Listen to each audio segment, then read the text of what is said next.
Whoosh! The sharp blade pierced the man's chest. His expressionless face was truly pitiful. He genuinely looked like he didn't understand why this was happening. Why can't I reach you? His earnest gestures and tone, every single one of his actions, expressed his grievance towards the girl. However, her response was utterly cold. What are you saying? Just die. The man who lost the duel couldn't touch the girl in the end. His daily practice of swinging the sword, all his efforts to get her attention and surpass her, were all in vain. No matter how hard he tried, he could never beat her. Because he was mediocre, and she was a genius. Genius. Not as a metaphor or exaggeration but as a being born with a talent from the heavens. If human talents were to be compared to lights, the gap between him and her would be greater than the gap between the midday sun and a dying firefly. Clan, village, generation. Standing atop insignificant things, he was the mediocre one destined to fade away without a trace in the course of time. She was the hero, forever standing in the heavens, illuminating history in all her glory.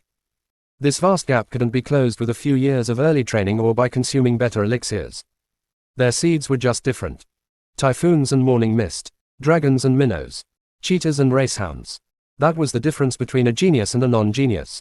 I was furious. Because I had seen a character that resembled me die miserably and pointlessly on the screen over and over again. The character that was just moving on the screen, without exaggeration, at over 100 decision points in the game, would die no matter what choice was made. In other words, a character purposefully designed to never clear the game. Of all the characters, that one had to look like me.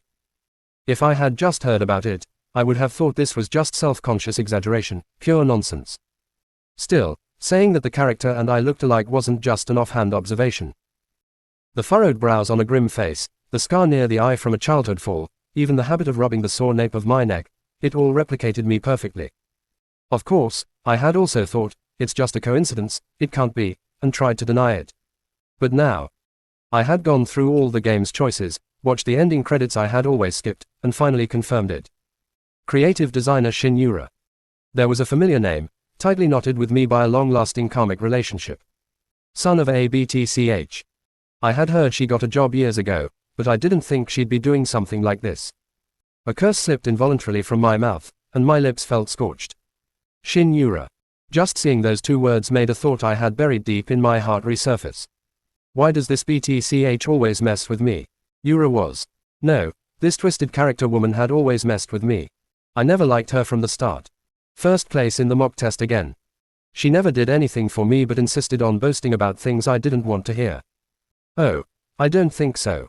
Your mom would agree with my opinion, right? She negated whatever I said. Didn't I tell you? You won't get in that way. I know what you're thinking, but after 10 years, it's about time you learn, isn't it? Her words from when I expressed slight regret for not making it into my first choice university still remained like thorns deeply embedded in my heart. So perhaps that was why. The sense of relief at finally breaking away from this person overshadowed any despair over my failure. In retrospect, my time with her might have become a fond memory. So this is just scratching the itch again. Damn her. Taking a sip of water, I tried to calm my boiling insides. Does she have some kind of grudge against me? Unfortunately, there was no such fact. Even though we had minor arguments, if our relationship was so bad as to warrant the grand term, grudge, it would have broken long ago. Rather, what remained was the childish regret that I should have perhaps landed a few punches, having held back the desire to hit her every day. Time had passed, but a resurfacing thought became clear. A tumultuous and dirty emotion surged inside him. I hate people who think they're great. More precisely, I hated those who, intoxicated by their self-importance, were oblivious to the feelings of people around them. I had tried to deny it, to escape from this base emotion, but those two words seemed to represent me too well. The image of myself, admitting this filled me with such regret that I felt a rush of blood to the head, leaving me dizzy. And as the long ending credits rolled, I again found myself entangled in a whirlpool of emotions. We always had happy moments with Shin Yura. We will remember her on this occasion. What? My eyes bulged at the sentence that concluded the ending credits. It clearly stated that Yura had died. My shaking hand instinctively moved towards the phone. But, yeah, I'm sorry to call you for the first time in a while because of this.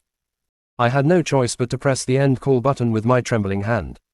My hopeful expectations had been miserably betrayed. The news of my childhood friend's death made my head spin. Thud. Ah. A groan escaped my lips, almost too soft to believe it was my own. It felt as if all the blood was draining from my body. Drained of energy, Possibly due to the adrenaline rush, I practically collapsed onto the bed. I may have disliked her, but I never wished for this outcome. My chest tightened, and my eyes felt hot. So, you've messed with me until the very end, huh? That damn childhood friend controlled my emotions even at the last moment. Perhaps it was because I had heard the tragic news about Yura, but she appeared in my dream. Hey, stop bothering me and go away. Of all people, it was the Yura from our childhood. The Yura from our very first meeting. It had been a while. The Yura I first met was blunt. I had no idea why she was so harsh, but the atmosphere she emitted made it difficult for other kids her age to approach her. Thanks to this, Yura was a lonely kid before she met me. It was not surprising that a kid with ruined social skills and high self-esteem would be ostracized. The multi-talented Yura didn't have a single friend back then. That person had certainly changed in many ways. Humph. Was it because I saw a familiar face? Or because the young Yura, trying to act tough, seemed amusing? Even though it was a dream, I couldn't help but laugh. What's up with you? Did you eat something wrong? Or has the cold gotten to your head? She narrowed her eyes, looking puzzled. No, it's a nostalgic scene. Nostalgic scene. Yes, a nostalgic scene from nostalgic times. I was seeing the childhood version of Yura, blurry but vivid. I was seeing a person I could no longer see in reality. Hey, it was good to see you. Although it was awkward for me to say, the old me was such a kind-hearted kid that I couldn't leave Yura alone, who couldn't get along with other children. So I even said this. You don't have any friends, do you? What? I mean, it's so obvious you have no friends. If you act so prickly, no one will stick around. That was refreshing. This was what you called a jab. Although it fell far short of expressing all my resentment towards her, saying something relieved me a little. But something was strange. Young Yura used to get teased for having fierce-looking eyes, but now her already fierce face twisted demonically, casting a golden glint over her eyes. A golden glint. What is that? I felt a momentary sense of unease. The place where I initially met Yura wasn't a desolate snowfield. It was a normal park on a summer day. The hazy scenery became increasingly clear, and my dull senses sharpened like a honed blade. The floating sensation gradually blurred, replaced by a clear sense of awareness. Ah! A small gasp escaped. It's not Yura. The girl before me was not Yura. It was a mistake of my own making. The rarity of her red hair and golden pupils supported this. It was then that I noticed the wooden sword clenched in her hand. Why was she holding a wooden sword? You couldn't kill someone with it, but you could surely cripple them. Clang! Ha! The red-haired girl threw the wooden sword to the ground. By the look of her face, by the language of her body, she was evidently infuriated. I unconsciously took a step back. Wait, what? You start a quarrel and then say wait. Something's strange. Yeah, I was thinking the same. I couldn't say any more. Being underestimated by a brat like you, I'm such a fool. Thump. Gah. In an instant, she closed the gap, and her fist burrowed into my chest. The intense shock cleared my previously fuzzy mind. However, the blurring of consciousness due to immense pain was just as instantaneous. But I could recognize her face. Yes. I knew she looked familiar. Lucia Bryant, a character from the game I was just hooked on playing. That bastard. A dream where a game character beat me up. What kind of shitty nightmare is this? There was a family in this land that was endowed with a mission. The Great Bryant family. How extraordinary must they have been to be adorned with the descriptor, great.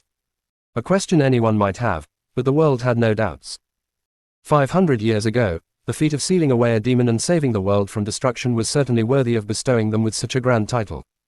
However, yesterday, the eldest son of that illustrious Bryant lineage was knocked unconscious by a girl of unknown origin. Word spread in no time. For the serene and secluded castle's servants, it was the talk of the day. Suspicion, worry, sorrow. Eyes brimming with various emotions were darting everywhere in the hallways. The Bryant household's Dawn Castle, inside the deepest chamber. Is this some kind of joke? The room's owner was a young boy. The boy, Cheyenne Bryant, recalled the moment of his possession. He was overpowered by a girl, not even 10 years old, and was left utterly unconscious.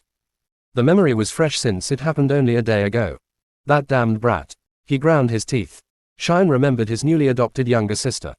Her true identity was none other than Lucia Bryant, the protagonist of the game, Reincarnated Swordmaster. To think the first person I meet after possession is Lucia, this is absurd. In some ways, he was lucky. There was no need to wander around searching for the main character. However, Cheyenne was displeased to be thrown into the situation so abruptly. Had he been given just one day, or even just an hour, he wouldn't have provoked her, nor would he have been knocked out. Did I seriously lose it over such a petty remark? The more he thought about it, the more his frustration grew. This must be someone's scheme. Otherwise, it doesn't make sense. Why do all these unlucky events keep happening to me? The death of his childhood friend and then being reincarnated as a character from her created game was a whirlwind of unsettling events. On top of that, he got beat up by a kid who looked like she was less than 10. He always considered himself mentally strong, but maintaining composure now was challenging. I'm not even in my puberty. Of course, it was true that he said something inappropriate to her. One simple comment about her seeming friendless. Anyone with some sense would realize it wasn't said with good intentions. Yet, even Shine didn't understand why he said that to her, which angered him even more. Mistaking the game's character for his late childhood friend had thrown him off balance. Damn it. Was it due to unresolved regrets? Or the realization of venting out pent-up emotions on an innocent person? Either way, Shine felt his face burn in embarrassment. But, why reincarnate me as Shine and not the protagonist? Shine recalled a scene he watched on the monitor before his reincarnation. An adult Shine being tormented by a red-haired girl, Lucia. This was when his in-game character, who resembled his real self, was sacrificed for the main character and exited the game after being used as a target for revenge. If that was all, he could have just cursed it off. After all, he remembered dozens of scenes where Shine died at the hands of Lucia. Shine looked up to a mirror in the corner. A youthful face and somehow a familiar one. And it wasn't just because he had seen it in the game. Shine Bryant resembled his past self as if it was intentionally modeled that way. He suddenly felt goosebumps. Unlike before, he frantically scratched his arms with his now smaller hands. It had to be Shine he reincarnated into, not the protagonist Lucia. And as Shine, he became someone who could never clear the game. This meant that if he continued this way, his half-sister would inevitably kill him. Even if that didn't happen, he doubted that Shine could overcome the upcoming crisis. Shine recalled the predatory gaze directed at him. Whether it was because of his red hair, it looked like a red aura was flowing out, and maybe due to his golden eyes, there seemed to be a piercing aura emanating from them. To be honest, it was scary. What should I do? Shine, a mere extra, a disposable villain, couldn't beat Lucia. That stark reality weighed heavily on his mind. Shine rubbed his neck. It wasn't the time to be upset about losing a fight to a girl who looked around elementary school age. No matter how young she seemed, her past life was a hero who defeated demons. On the other hand, what about Shine Bryant? Shine Bryant was a descendant of the hero's family. But so was Lucia. What else was there? There's not a single thing where I'm better than the protagonist. Neither in swordsmanship nor magic talent. Not mana, stamina, or even the holy power one could receive from baptism. Could it be due to the desperate situation? Shine heavily washed his face. In the game's scenario, Shine always felt inferior to Lucia, his younger half-sister, by 2 years. He believed there was a significant difference between himself, who trained with good resources and elixirs from the main family, and his sister, who lived in the countryside digging potatoes with her single mother. At least it's a relief that I'm not the real Shine. With this thought bringing him relief, Shine could find some peace. He felt grateful that he wasn't the real Shine Bryant, so he didn't harbor any inferiority complex towards Lucia. Shine gets defeated by Lucia, just like yesterday, so brutally. It's not just because it's right after reincarnation. Even if Shine showcased his full strength, it was impossible to win against Lucia. It was just a bit earlier than expected. It was predictable that Shine would be brutally defeated by Lucia. Inferiority complex. There was none. Why envy and be jealous of someone destined to rule the world? Regardless of being born that way, in the game scenario, Shine was a child, but now he was mentally an adult. Even if his body became smaller, his mind remained the same. However, that being said, Shine unbuttoned his clothes and looked at his chest. Strangely, despite receiving a hit that could knock someone out, there wasn't even a single bruise or the slightest pain. Maybe because, according to the settings, he was a descendant of Bryant and possessed innate dragon power, so he was quite resilient. But that didn't erase the fact that he was knocked out abruptly yesterday. A flame surged inside Shine Bryant's chest. The boy forcefully stood up. He prided himself on being an adult. However, he was an adult who did not forget grudges. 10 years old, just 10. Yes, that's right. There's a 2-year difference between you and the young lady who came with the head of the family a while ago. Thank you, Yuma. Shine nodded as if satisfied. Yuma, the head maid of Dawn Castle, blinked with a questioning look. Why do you suddenly ask about your age? Are you concerned because of the recent shock? Do you think something might have affected you?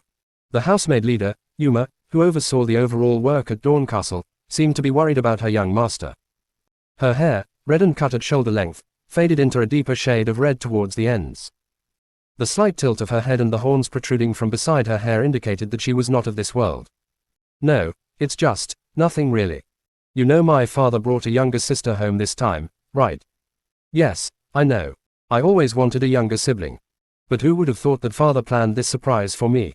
Isn't he really amazing? Is that so?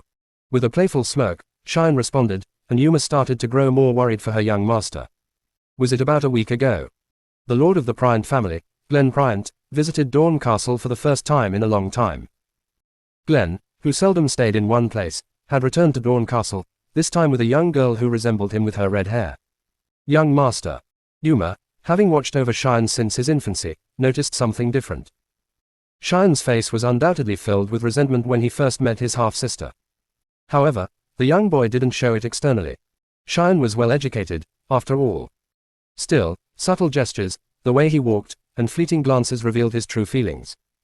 How he distanced himself from what he perceived as dirty waste had made Yuma fall deep into thought. Poor child. From a young age, the young master had lost his mother. Since that day, seeing a smile on his face was rare.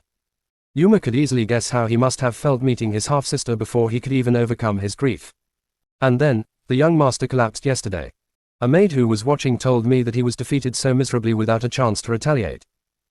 Yuma, who had a cold and haughty appearance but deep sensitivity, felt a pang of sorrow. Young master. What is it? Caught off guard by Yuma's sudden embrace, Cheyenne was taken aback. Please let me know if you ever need help. I'm always on your side.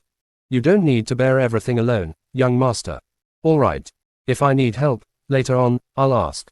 Oh. Unable to hold back her tears, Yuma wept, and Cheyenne offered her a handkerchief. Accepting the handkerchief with her fern-like hands, Yuma, with blushing cheeks, carefully wiped her tears away. Then, I'll take my leave. Having somewhat regained her composure, the head maid of the household politely bowed to Cheyenne and turned to leave. Her steps seemed hurried as if she wanted to quickly leave the scene.